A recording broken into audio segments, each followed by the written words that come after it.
शर्मा परिवार में आज बड़ा ही खुशी का माहौल था, क्योंकि उनकी बहू रुक्षर ने आज घर के कुल दीपक को जन्म दिया था।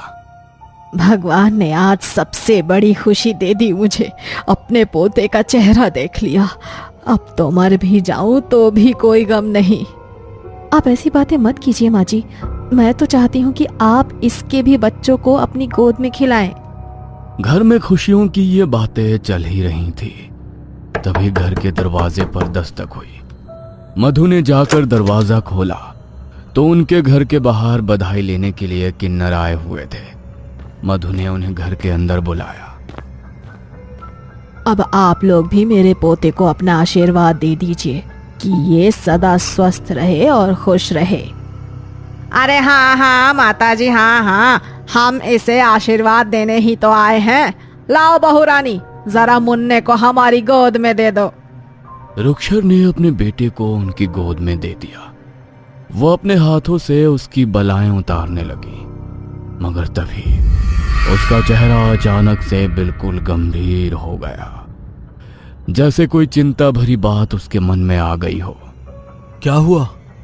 अभी तो आप बहुत खुश थी, अचानक से आप इतनी परेशान क्यों हो गई? पता नहीं, लेकिन कुछ अजीब सा लग रहा है, जैसे तो कोई मुसीबत तुम्हारे परिवार पर आने वाली है। घबराहट हो रही है मुझे। देखिए, अगर ऐसा कुछ है तो आप कोई निवारण कीजिए। आपकी दुआओं में तो बहुत ताकत होती है। आप मेरे मुन्ने की सलामती के लिए उसकी बलाएं उतार लो।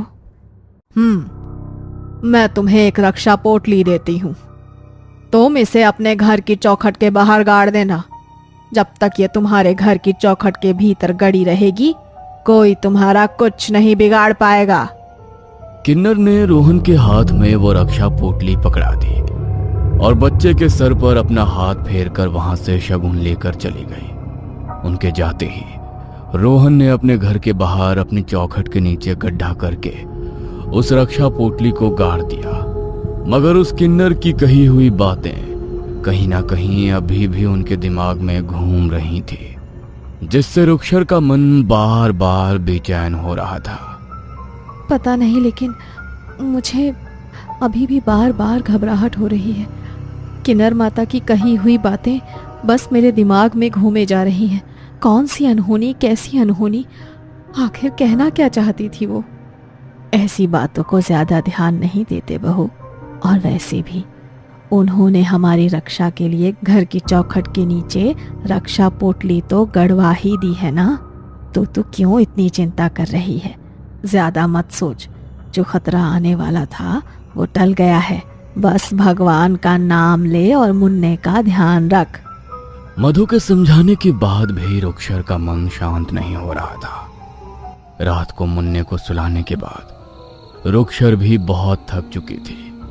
वो भी आंखें बंद करके लेट गई। रात के लगभग 12:30 बजे का वक्त था। तभी उनके घर के बाहर एक हलचल हुई। काला लिबास पहनी एक औरत, जिसने अपने चेहरे को काले कपड़ों से ढका हुआ था, उनके घर के बाहर चौखट के पास जाकर बैठ गई और अपने नाखूनों से उसने चौखट की मिट्टी को खोदना शुरू किया।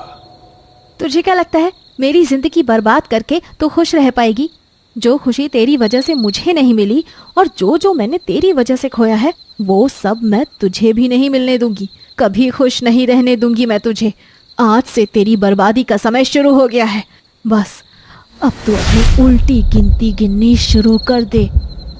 उसने मिट्टी खोदकर भीतर से रक्षा कवच को बाहर निकाल लिया और अपने झोले से नींबू मिर्ची का जोड़ा निकाला और उसे उसने उस गड्ढे के भीतर रखकर अपनी हथेली पर चाकू से एक चीरा लगाया और अपने खून की बूंदें उसके ऊपर टपका दी और जल्दी से मिट्टी से उस गड्ढे को भर दिया और उस रक्षा पोटली को वो अपने साथ लेकर वहां से चली गई। तभी अचानक रुक्षर को नींद में कुछ अजीब सा महसूस हुआ, जैसे कोई उसके बगल से गुजर रहा हो। किसी के कदमों की आवाज बार बार उसके कानों में पड़ रही थी। वो एकदम से हड़बड़ाकर उठी और उसे लगा कि खिड़की के पास कोई खड़ा होकर उसे और उसके बच्चे को ही देख रहा है। ये देखकर रुक्षर बुरी तरह घबरा गई और वो इस हद तक डर गई कि उसके गले से उसकी आवाज भी नहीं निकल पाई। वह बुरे तरीके से पसीने से भीग गई और वो काला साया उसकी तरफ बढ़ने लगा। उसने अपने बच्चे को चादर से ढक दिया और रोहन को जगाने की कोशिश करने लगी। उसने जैसे ही रोहन को उठाने के लिए उसके कंधे को सहलाया तो रोहन एकदम से नींद में हड़बड़ाकर उठा। क्या हुआ रुक्षर? तुमने इस तरह मुझे क्यों जगाया? तुम्हें कुछ चाहिए क्या? वो काला साया कमरे में घूम रहा है। वो मेरे और मुन्ने की तरफ ही देख रहा था। आप कुछ कीजिए, किसी पंडित को लेकर आइए। कोई तो काला साया है जो हमें नुकसान पहुंचाना चाहता है। क्या? मुझे लगता है तुम दिन में हुई बातों को कुछ ज्यादा ही सोच रही हो, इसलिए तुम्हें सपने भी वैसे ही नजर आ रहे हैं। तुम मेरी बात समझ नहीं रहे हो रोहन। मैंने कोई सपना नहीं देखा। वो शायद मेरी आंखों के सामने खड़ा था, उस खिड़की के पास। देखो रुक्षर, हमारे घर की चौखट के बाहर रक्षा पोटली मैंने अपने हाथों से गाड़ी थी। उसके रहते कोई भी ऐसी शक्ति हमारे घर के भीतर प्रवेश नहीं कर सकती। तुम ये सब सोचना बंद करो और सो जाओ। मैं एक काम करता हूँ, लाइट ऑन कर देता हूँ। लाइट चालू रहेगी तो तुम्हें घबराहट भी नहीं होगी। रोहन ने लाइट ऑन कर दी और रुक्षर को भी लगा कि शायद यह उसका वहम ही है, इसलिए वो भी उस बात को महज एक बुरा सपना समझकर वापस सोने के लिए लेट गई। अगली सुबह जब उसकी आंख खुली तो उसने देखा कि उसके पेट पर किसी की खरोच के निशान है। ये देखकर वो जोर से चिल्लाई। तभी बाहर से उसकी सास दौड़कर अंदर कमरे में आई। क्या हुआ बहू? तू इतनी जोर से क्यों चिल्ला रही है? देख, मुन्ना भी डर गया। वो रो रहा है। तू उसे गोद में क्यों नहीं ले रही? मधु ने मुन्ने को गोद में लिया। तभी उसने देखा कि मुन्ने का शरीर एकदम नीला पड़ गया है। ये देखकर वो बुरी तरह घबरा गई। ये मुन्ने को क्या हो गया? इसका शरीर नीला कैसे पड़ गया? इसे जल्दी से हॉस्पिटल लेकर जाना होगा। जल्दी उठ बहू। वो दोनों जल्दी से उसे अस्पताल लेकर भागे। डॉक्टर ने उसे चेक किया और अस्पताल में ही एडमिट कर लिया। अस्पताल में जहां मुन्ने को लिटाया गया था, ठीक उसके ऊपर भगवान की प्रतिमा लगी हुई थी, जिससे वो बुरी शक्ति अब उस पर हावी नहीं हो पा रही थी। पता नहीं इसकी हालत ऐसे कैसे हो गई। ये तो बिल्कुल हेल्दी बेबी था। हमें इसे कुछ दिन हॉस्पिटल में ही रखना होगा। इसके साथ हम कोई रिस्क नहीं ले सकते। लेकिन इसे हुआ क्या है? अचानक से पूरा शरीर नीला पड़ जाना कोई आम बात तो नहीं है। हमें भी कुछ समझ नहीं आ रहा कि आखिर ये क्यों हुआ। खैर, आप चिंता मत कीजिए। हम कुछ दिन इसे हॉस्पिटल में ही रखेंगे तो ये ठीक हो जाएगा। आप घर जा सकते हैं। अस्पताल में ऐसे किसी का रुकना अलाउड नहीं है। लेकिन मुन्ना। आप उसकी बिल्कुल भी चिंता मत कीजिए। हम उसका ध्यान रखेंगे। अभी उसे इन्फेक्शन से बचाना जरूरी है। आप कल उससे मिलने आ सकते हैं। रुक्षर और मधु का मुन्ने को वहां छोड़कर हॉस्पिटल से वापस आने का मन तो नहीं मान रहा था, मगर डॉक्टर के कहने पर रुक्षर और मधु घर वापस आ गए। लेकिन घर में कदम रखते ही उसका पूरा शरीर इतना भारी हो गया कि वो सीधी ही जमीन पर गिर पड़ी और जब उसने उठने की कोशिश की तो वो खड़ी ही नहीं हो पाई। अरे बहू, ये क्या हो गया तुझे? तू गिर कैसे गई? ले, मेरा हाथ पकड़, उठ जा। मैं उठने की कोशिश कर रही हूँ माँ जी, लेकिन मुझसे उठा ही नहीं जा रहा। ऐसा लग रहा है कि मेरे पैरों ने काम करना बंद कर दिया है। मैं खड़ी नहीं हो पा रही हूँ। क्या? हे भगवान, ये मेरे परिवार पर कैसी मुसीबतों का पहाड़ टूट पड़ा है। पहले मेरा पोता बीमार हो गया और अब बहू को क्या हो गया? मैं रोहन को फोन करके घर बुलाती हूँ। मधु रुक्षर को जैसे तैसे सहारा देकर बेड पर लिटाती है और रोहन को फोन करके ऑफिस से घर बुलाती है। रोहन भी सब कुछ देखकर चौंक जाता है। मुन्ने की तबीयत इतनी खराब हो गई और तुम्हें ना जाने क्या हो गया है। तुम लोग अब मुझे फोन करके बुला रहे हो? अभी वो सब जाने दीजिए और ये सोचिए कि आखिर ये सब हो क्यों रहा है और इसे कौन ठीक करेगा। मैंने कल रात आपसे कहा था कि वो परछाई नजर आ रही है मुझे, लेकिन आपने मेरी बात नहीं सुनी। कोई काली शक्ति प्रवेश कर गई है हमारे घर के भीतर। अगर ऐसा है तो बस वो किन्नर माता ही हमारी मदद कर सकती है। हमें उनके पास जाना होगा। मेरी ऐसी हालत नहीं है माँ जी कि मैं उनके पास जा सकूं। आप उन्हें घर पर ही बुला लीजिए, तो वो घर का मुआयना भी कर लेंगी कि कहीं घर में कोई काली शक्ति प्रवेश तो नहीं कर गई। रोहन किन्नर माता को बुलाने के लिए उनके पास पहुंचता है तो पता चलता है कि वो शहर में है ही नहीं। क्या किन्नर माता शहर में नहीं है? हे भगवान, इस समय तो हमें उनकी सबसे ज्यादा जरूरत है और वो शहर में ही नहीं है। आपको कुछ पता है कि किन्नर माता कब तक लौटेंगी? देखिए, वो किसी बहुत जरूरी काम से दूसरे गांव गई हैं। आने में उन्हें 1 दिन तो लग ही जाएगा। शायद कल शाम तक वो लौट आएंगी। ठीक है, वो जैसे ही आए उन्हें मेरे आने की खबर देना और उन्हें हमारे घर भेज देना। हम बहुत तकलीफ में हैं। जी, आप बिल्कुल भी चिंता मत कीजिए। किन्नर माता जैसे ही आएंगी मैं उन्हें आपके बारे में बता दूंगा। रोहन परेशान होकर वहां से अपने घर आता है, लेकिन जैसे ही वो अपने कमरे में घुसता है तो अंदर का नजारा देखकर उसके होश उड़ जाते हैं। रुक्षर अपने हाथों को मरोड़कर अपने सर को जोर जोर से दीवार पर पटक रही थी और उसके सर से रिसता हुआ खून दीवार से होते हुए जमीन पर बह रहा था। ये देखकर रोहन दौड़ता हुआ उसके पास गया। उसने जैसे ही रुक्षर को अपनी तरफ मोड़ा तो रुक्षर ने उसे इतनी जोर से धक्का दिया कि उसका सर सीधा सामने की दीवार पर जाकर लगा। उस आवाज को सुनकर मधु दौड़ती हुई अंदर आई तो अंदर का नजारा देखकर उसके पैरों तले से भी जमीन खिसक गई। ये तू क्या कर रही है बहू? ये तुझे क्या हो गया है? ये खून। रोहन तू ठीक तो है ना? हाँ माँ, मैं ठीक हूँ, मगर रुक्षक को ना जाने क्या हो गया है। ना तो मैं इसे जिंदा रहने दूंगी और ना इसके बच्चे को। इन दोनों को तो मैं अपने साथ लेकर ही जाऊंगी। पहले मुझे इसकी आंखों के सामने इसके बच्चे को खत्म करना था, लेकिन अब लगता है पहले मुझे इसे ही खत्म करना पड़ेगा। रुक्षर के मुंह से उस आवाज और उन बातों को सुनकर रोहन और मधु हैरान रह गए थे कि आखिर ये सब क्या हो रहा है। तभी रुक्षर ने मेज पर रखे वास को उठाया और उसे अपने सर पर दे मारा। उसका सर बुरी तरह से जख्मी हो चुका था, मगर वो खुद को नुकसान पहुंचाना बंद नहीं कर रही थी। रोहन और मधु ने उसे रोकने की कोशिश की तो उसने उन दोनों की गर्दन को अपने हाथों से जकड़ लिया और उन्हें किसी सामान की तरह हवा में उछाल दिया और एक छुरी उठाकर खुद को उससे छलनी करने लगी।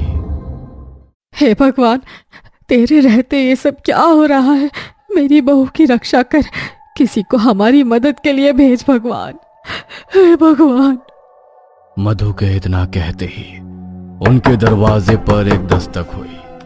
घर का दरवाजा खुद ब खुद खुल गया और किन्नर माता घर के अंदर आई। किन्नर माता, आप तो शहर में थी ही नहीं। मैं शहर से बाहर जा नहीं पाई। शायद भगवान को पता था कि आज यहाँ मेरी ज्यादा जरूरत है।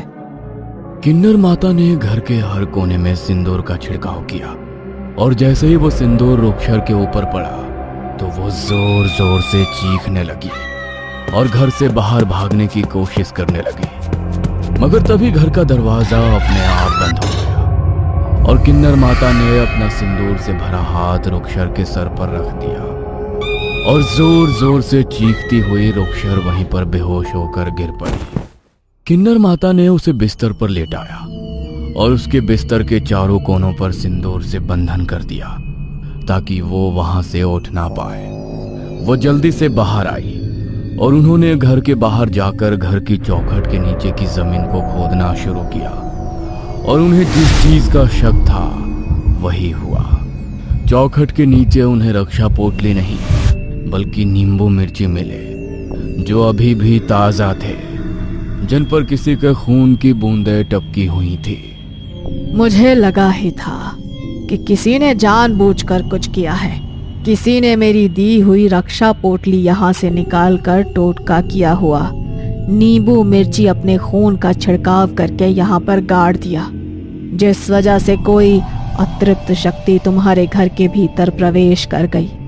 मगर अब तुम चिंता मत करो, इस शक्ति को जिसने भी तुम्हारे घर में भेजा है अभी उसी के पास वापस जाएगी।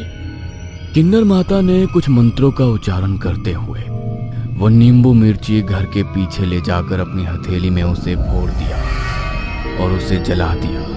तभी दूर एक घर में एक लड़की की चीख सुनाई दी।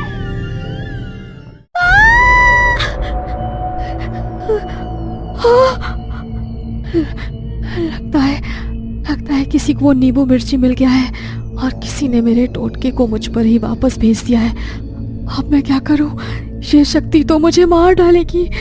पहले तो उसकी वजह से मम्मी पापा चले गए और अब उसकी वजह से मेरी भी जान जाएगी। मम्मी पापा, आप मेरी बात समझने की कोशिश तो कीजिए। मैं रोहन से बहुत प्यार करती हूँ और वो भी मुझे बहुत चाहता है। हम दोनों शादी करना चाहते हैं। प्लीज आप मना मत कीजिए। तुझे एक बार में कही बात समझ नहीं आती क्या? हमने बोला ना कि हम बिरादरी के बाहर तेरी शादी नहीं करेंगे तो मतलब नहीं करेंगे। भूल जाओ उस लड़के को। कल विक्रम भाई साहब अपने लड़के के लिए तुझे देखने आ रहे हैं। चुपचाप वहीं पर शादी कर ले वरना ठीक नहीं होगा। प्लीज पापा ऐसा मत कीजिए। मम्मी आप तो पापा को समझाइए। अरे उन्हें मैं क्या समझाऊं? तुझे जो बोला है चुपचाप उनकी बात सुन, वरना हमारा तुझसे कोई रिश्ता नहीं। अगर तूने हमारे खिलाफ कुछ भी किया तो हम भूल जाएंगे कि तू हमारी बेटी है। रुक्षर ने अपनी मम्मी पापा को समझाने की बहुत कोशिश की, मगर वो दोनों तो उसकी बात सुनने को भी तैयार नहीं थे। अगले दिन उसका रिश्ता पक्का होने वाला था, इसीलिए वो रात को ही अपने घर से रोहन के साथ भाग गई और उन दोनों ने मंदिर में शादी कर ली। जब अगले दिन सबको ये बात पता लगी तो रुक्षर के परिवार की बहुत बदनामी हुई। उन्होंने उससे अपने सारे रिश्ते खत्म कर दिए, मगर गांव वालों ने ताने दे देकर रुक्षर के घर वालों का जीना दुश्वार कर दिया। और एक दिन दिल का दौरा पड़ने से उसके पापा की मौत हो गई। पापा की मौत के बाद उसकी माँ भी बीमार रहने लगी। रुक्षर की एक छोटी बहन नेहा थी जो अपनी माँ का ध्यान रखती थी, मगर कुछ दिनों बाद माँ भी चल बसी और नेहा बिल्कुल अकेली हो गई। ना तो उसके सर पर माँ बाप का साया था और बड़ी बहन के घर से भाग जाने की वजह से ना अब कोई उससे शादी करना चाहता था।